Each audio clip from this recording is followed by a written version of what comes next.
দুনিয়ার কোনো কিছু হাসিল হয়ে যাওয়া এটা সফলতা নয়। একজন মুমিন মুসলিমের মর্যাদা আল্লাহর কাছে এক পাল্লায় যদি একজন মুমিন মুসলিমকে রাখেন, আরেক পাল্লায় পুরো পৃথিবীকে রাখেন।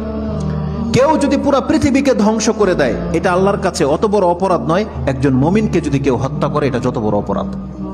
তাহলে একটা মানুষ তাওহীদের উপরে যারা আছে তাদের মান মর্যাদা এত, আল্লাহ বলছেন অতএব তারা যেন দুনিয়ার জন্য নয়, বরং তারা ওই পরকালে জাহান্নাম থেকে মুক্ত হয়ে যাওয়ার সেই রাস্তা যেন তারা অবলম্বন করে। কারণ সেই দিন যাকে জাহান্নাম থেকে শুধু বাঁচানো নয়, দূরে রাখা হবে।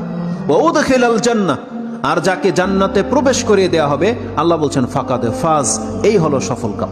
কারণ জান্নাত এমন একটা জায়গা, এটা হচ্ছে চির সুখের জায়গা।